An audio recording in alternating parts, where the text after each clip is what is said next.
Yes, on the platform of This Morning on ITV, broadcasting live from Pape Hill here in Abuja, you are welcome to Nationalism and You. This second day of December 2021, I am your host, Ebenezer Oyetakin, and we are taking a look at the issue of sustainable development goals and the place of value chain. We have a development expert in the house, Dr. Emeka Okengu. He is a development consultant as well, a member of the National Development Agenda, National Development Plans and Agenda 2021-2024 and Agenda 2050. Dr. Emeka Okengu, you are welcome to our studio. Pleasure. And in the characteristic of this program, I say to you, nationalism and you.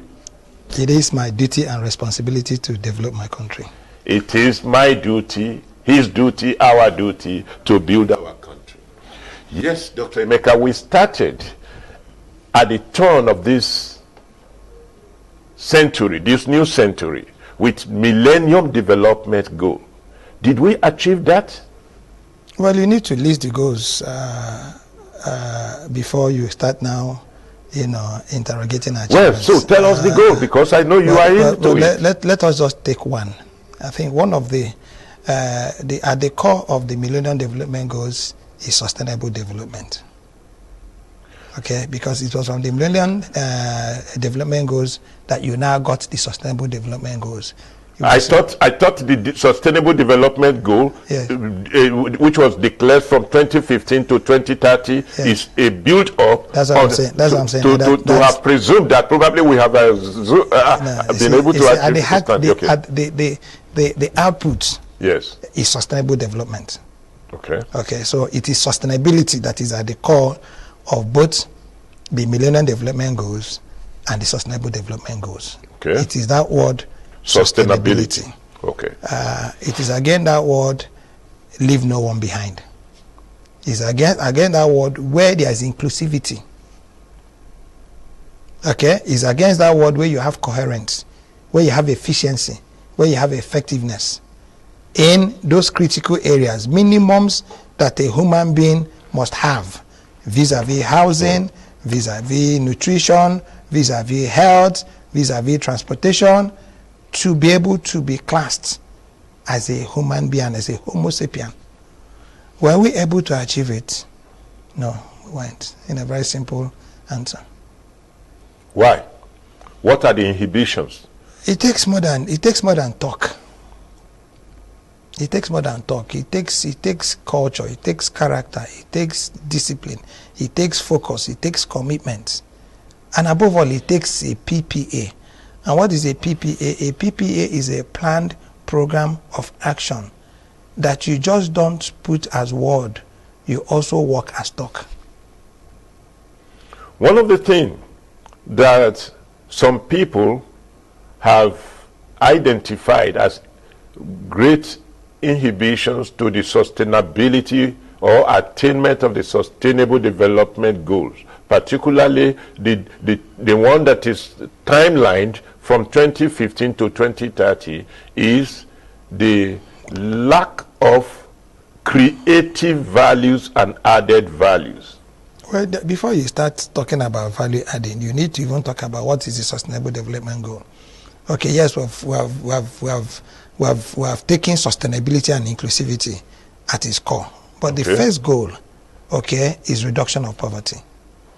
The main goal is the result. The first, not the main goal. Okay. The first goal is reduction of poverty. Okay. The second goal is zero hunger. Okay, then you can come and start talking about sustainable housing. You even have living on land. You even have life underwater, life on land. You have sustainable cities. You have energy. Okay, you have practically every other thing that should be able to make us, again, human beings.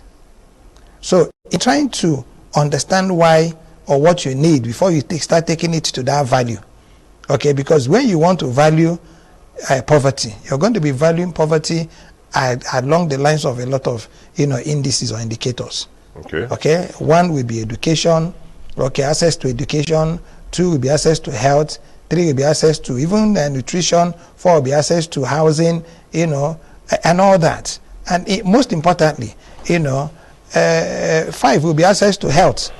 So point I'm trying to make is that you're not just going to be building values, against business values. Okay, if you want to pull somebody out of poverty, what do you do? What do you do first? Do you equip that person? Okay, or do you take the person and then go and build a house and put the person inside? Which will be the first you do?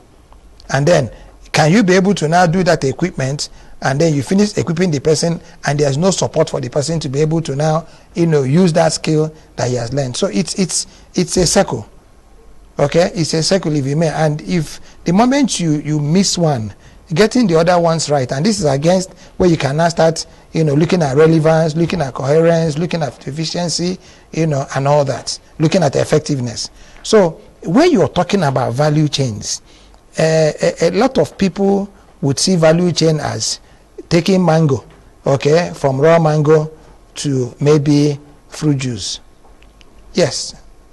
For that would be the value chain of mango. Okay. Now, what would be the value chain of poverty? What would be the value chain of zero hunger? What would be the value chain of sustainable cities? Because the moment you're talking about sustainable cities, there are indicators and factors that must be there for that city to be deemed to be sustainable. Okay? You're not talking about energy. Okay? Now, you're talking about renewable and affordable energy. It's just not energy. Okay? You're talking about transportation and affordable transportation. And you're not talking about living wages. So it's a lot. It's not just, it's a gamut of issues. Okay, really. Okay. Let us take it to the primary level that our viewers may understand.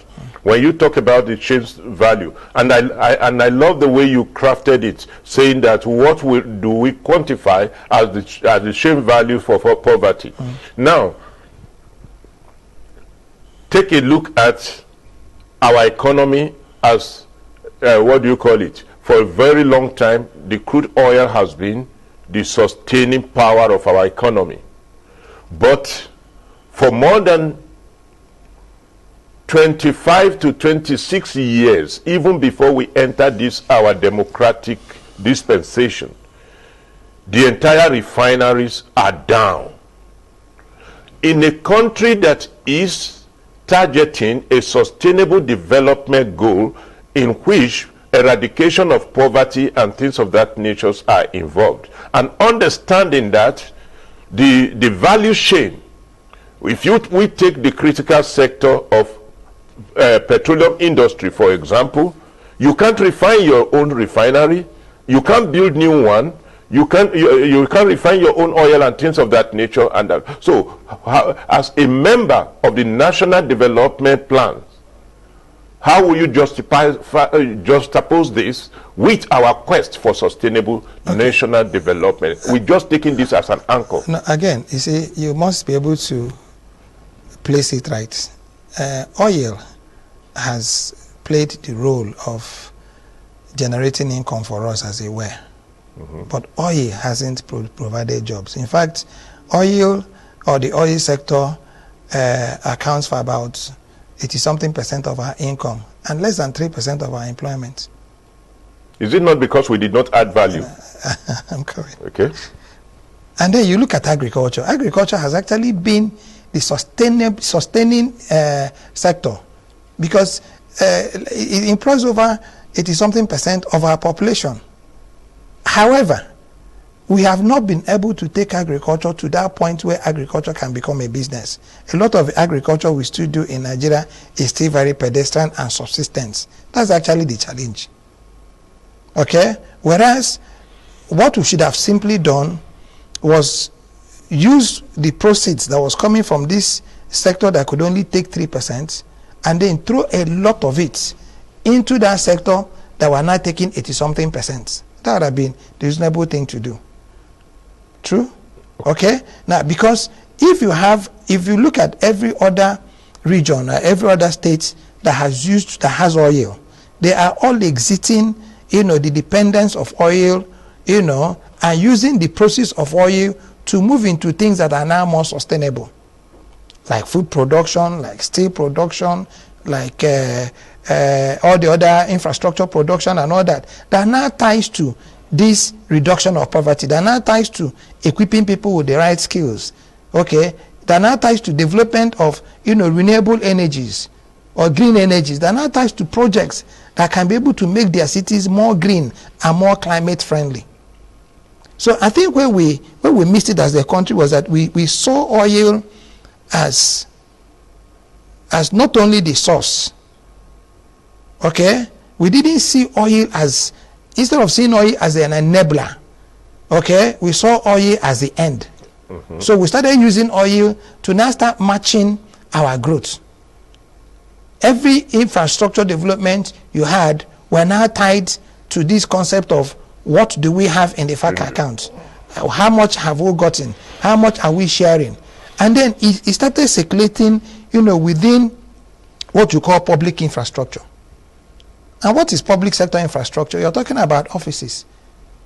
Government ministries started building, high-rise buildings, most of the things now started going into those things that could now support, okay, this superstructure, with this governance structure. And they didn't look at the back end, which is where actually our sustainability is, where our poor people are, okay, where our rural people are, to now know that the difference between a rural area and a cosmopolitan area is just simply infrastructure. If you go to the most remotest part of Nigeria now and put rails, roads, electricity, big hotels, schools, hospitals, it becomes cosmopolitan. Abuja, a typical example. 30 years, this was just as rural as any other rural area could be in Nigeria. Let me take you still on the issues of the oil industry, the oil industry. In as far back as 2002, I went to Islamic Republic of Iran and Iraq. I visited those two countries under 2 months, and I stayed a lot of times within those two countries, and I discovered that Iraq before the war was having about 15 refineries, some abroad, some within, and I inspected 5 among them. Iran was having almost the same level and things of that nature, refining their own oil and even exporting refined oil and things of that nature. Is it not an example of lack of creativity to add values that is making our own refineries, the 4 giant ones that were built under the military supervisions, 22 years of democracy, we can't even repair them, and yet we are talking about removing subsidy, bankrolling subsidy. Are these characteristic in compliance to a nation that want to meet the sustainable development goal? Okay. This is what Nigerians are concerned about. Okay, I'll tell you, let's take Iran for an instance. Iran has a 600,000 barrels per day refinery designed, built with Iranian technology. Okay, just to buttress what you talked about Iran. And the Iran steel industry, managed by Iranians, are not only producing steel, they have also started producing cars. Okay, yes. All right? Most of their cars we are still fighting with our own steel here, the complex. And then you talk about subsidy. A lot of people also don't understand that subsidy is actually, the moment you don't put subsidy in production, it becomes price differential. And the worst thing you can be able to do is to put subsidy in a product that you are not producing. Because the person who is selling it to you now knows that you're ready to pay a minimum, or you're ready to get that project or product to your people at some minimum. So what he keeps doing is that he keeps increasing his price. So what we are actually calling subsidy is actually price differential. Now, what does this mean? It means that if oil is landing at 400 naira per liter, government calling it under recovery or subsidy, now says, okay, we want our people to buy at 156. So they pay that difference. Whereas the real way to introduce subsidy is to introduce it in that production value chain. You either do it by giving, tax holidays or whatever, so that you will now encourage those people, remove those log jams, or maybe you can say, okay, fine, instead of doing X, do B, instead of doing B, don't pay this, don't pay that, don't pay that. So by the time you are now getting to that final production point, a lot of those add-ons, especially, what you call the secret expenditure that you don't see, energy cost, fuel cost, storage cost, security costs, taxes and all that, are eliminated or reduced, and then your now product comes out, okay, at a rate, okay, where people can be able to afford it. But the moment you make it a production thing, once you introduce after production, it creates a problem for you. To answer your question directly, yes, it does. And like I said to you, it is all about that word I used earlier to say it's called a PPA. It means planned program of action. Okay? You must be able to be very clear in your thought lines. It is called thinking through.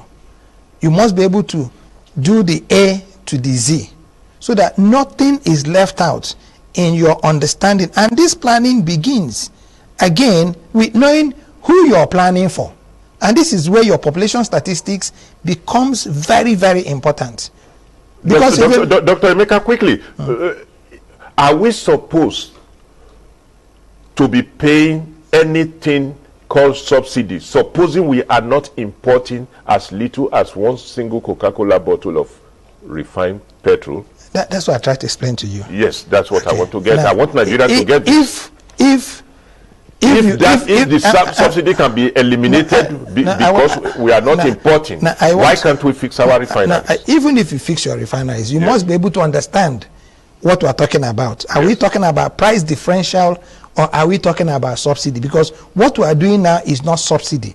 What we are doing now is price differential. The differential wouldn't have been there if we are not importing. Will it? Well, it wouldn't have been there, because if we had not introduced the subsidies, the right way subsidies are supposed to be introduced. Subsidies are not a bad instrument. They are not a bad thing. Okay? In agriculture abroad, they are subsidizing farmers to the tune of 44, maybe 30%. But it is at the point of the back end of production. This is what I want you to know. You don't do it when the man now has a product. The moment he becomes a product and you say you want to subsidize, you have now created, market for the man. Because what is simply this: by the time you come back, you have now created a demand.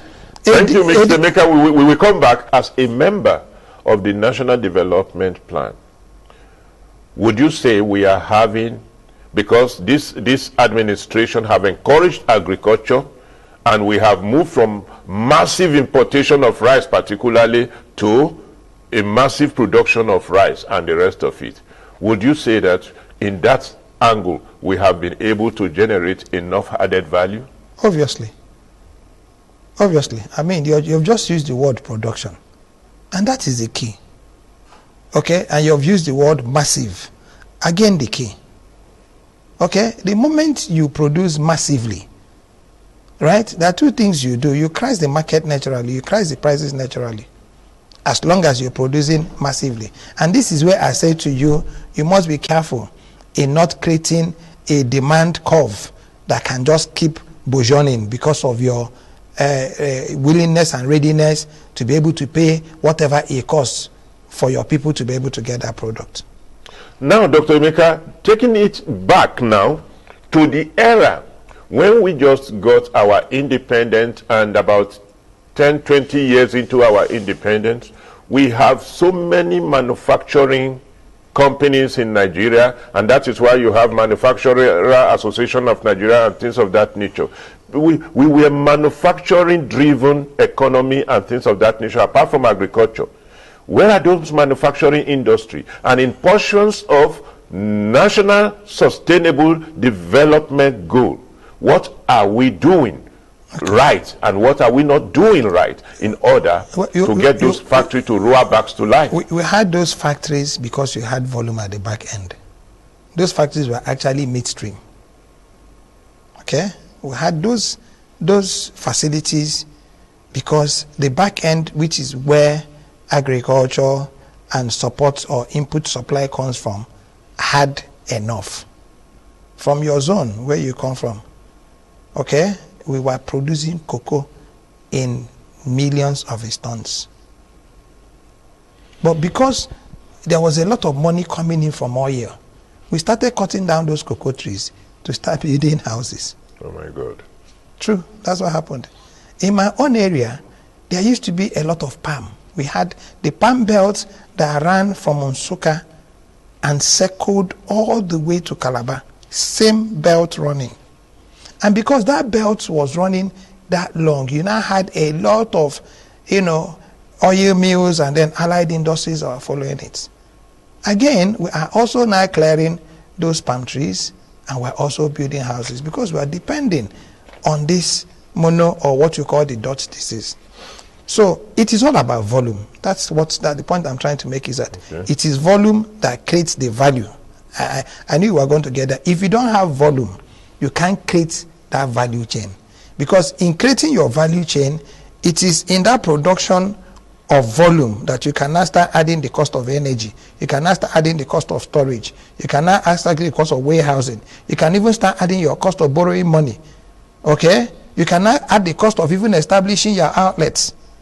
But if you don't have enough volume, okay, imagine a situation now where you probably have a friend of yours who is a rice farmer, and he says, I'm going to be giving you 10 bags of rice, every day to be supplied. You go and buy a trailer.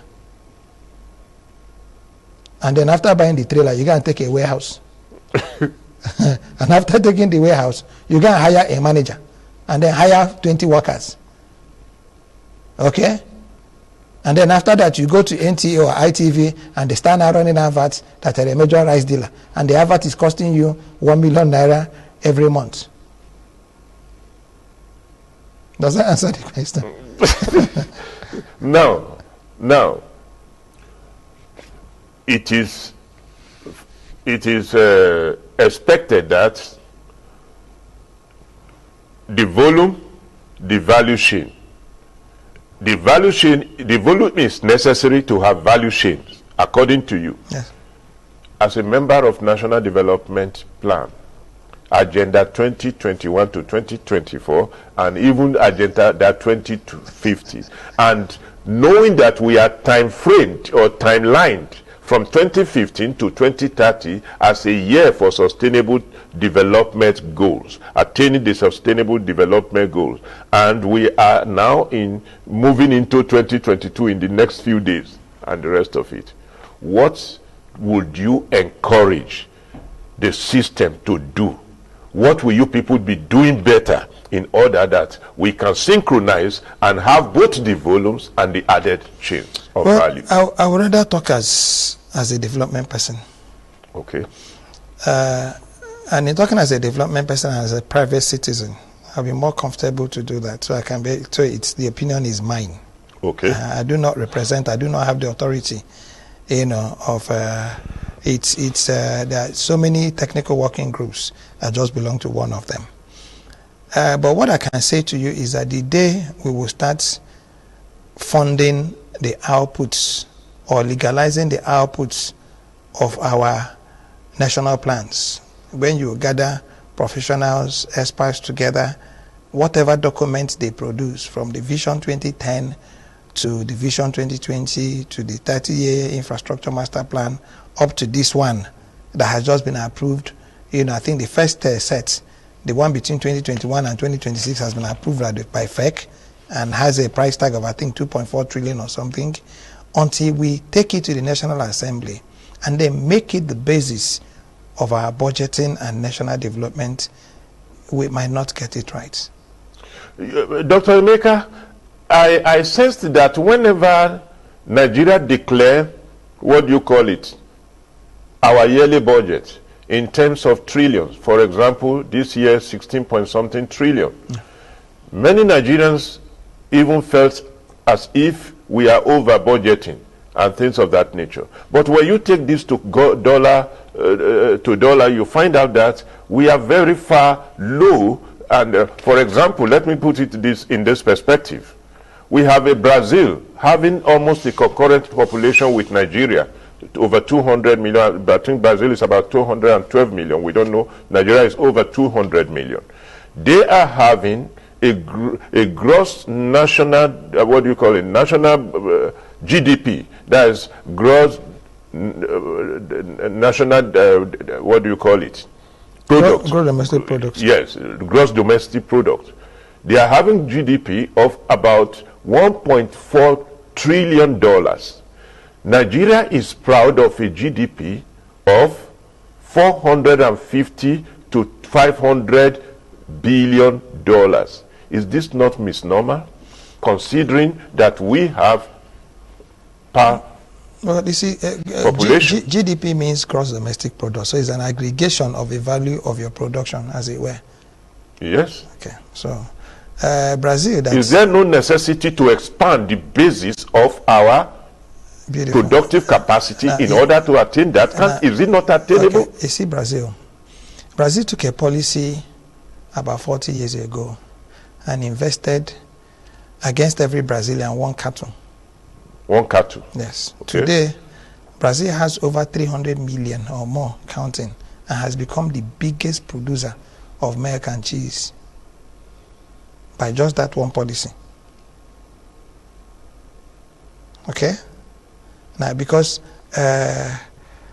our own budgets are also calculated against what we call per capita income of every Nigerian. Now, Brazil went ahead. Brazil produces the embryo jets. And if you're following in one, that is what I think Aqua Air has one or two of them. They are beauties in the sky. They're one of the best jets. The Marco Polo, the big buses. Big buses. Okay. And let me tell you what policy Brazil actually even took.